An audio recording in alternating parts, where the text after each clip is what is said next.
What it do, world?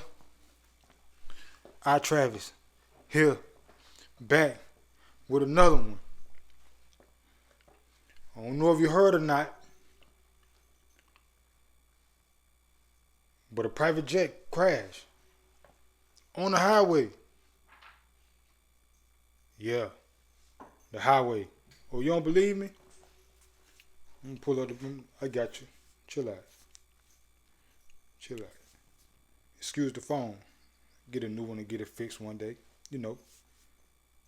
At 10 o'clock, NTSB investigators now trying to piece together how this private jet lost both of its engines before crashing on I-75 just south of the Tampa Bay area today. 5 people were on board. The plane went down and hit a vehicle on the interstate, and authorities say 2 people died. Fox 13's Chris Cato joins us now with some incredible first-hand accounts from the crash. I can't even imagine what these poor drivers, much less those on the plane, were thinking about. Well, remember, we're just 8 days removed from a small plane crashing into a mobile home park in Clearwater, killing 3 people, and now this. And when you see this flaming wreckage, Mark, it is hard to fathom how someone could survive this, but we know that at least 3 people who were on that plane did survive. What remains unclear at this hour.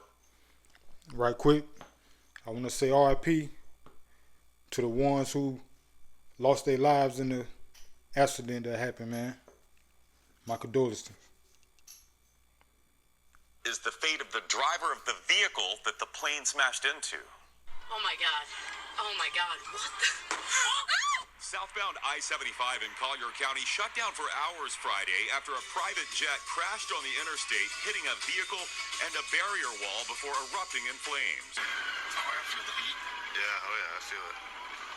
It's hot. You can hear it. The plane was headed to Naples Airport from Columbus, Ohio, when the pilot told air traffic controllers he lost both engines and couldn't make it to the runway. They would have had seconds, not minutes. Richard Collins, a pilot who lives beside the interstate, heard the crash. A loud thud. It was a unique thud, not something you ever heard before. It wasn't an explosion at all. It was nothing like that. It was best I describe as something impact.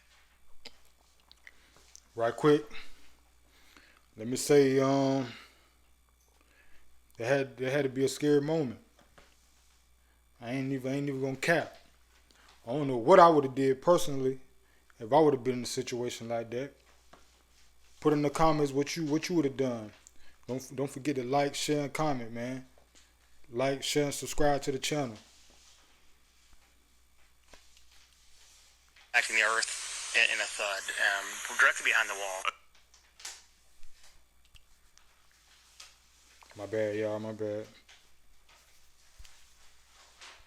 I got you. Authorities say 5 people were on board the plane and 2 people were killed in the crash, but they have not said yet if the victims were in the plane or in the vehicle that was hit by it. Witnesses describe seeing a mangled truck in the media. Oh my God. It took the top of that truck. The FAA says 3 people were able to make it out of the plane on their own. In this video, you see people running from the wreckage. The back half of the aircraft was more intact than the front, so I'm assuming if there were some survivors, it was likely the passengers. And Collins, a pilot himself, says the private jet's crew did all the right things to try to limit the amount of casualties. You don't think about yourself. You think about getting the plane to the ground safely, but first and foremost is what is the safest place for others? And then what's the safest place for me secondary to that? And the interstate barrier deserves credit too. Charred by the explosion, it likely protected the homes on the other side. They certainly did the right thing in my mind to save an awful lot of people, and I think they deserve kudos for that. Now, the victims' names have not been released at this hour. The plane was a Bombardier Challenger 600 registered to a charter jet company based in Fort Lauderdale. It took off today from Ohio State University's airport en route to Naples, and it crashed just 2 or 3 miles shy of that airport. The sheriff's office says a 6-mile stretch of I-75 will remain closed for at least 24 hours while the FAA and NTSB investigate. Mark, Israel. Remember, y'all seen it here first on my channel. Like, share, subscribe. Right quick, man, I like to say, I think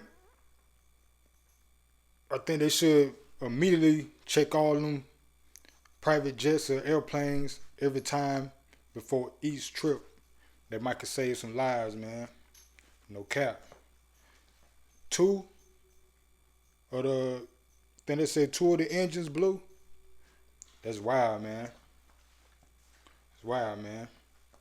My condolence, my prayers to the families. You know, until next time, protect them kids. God loves you. God loves me. Our Travis. Gone.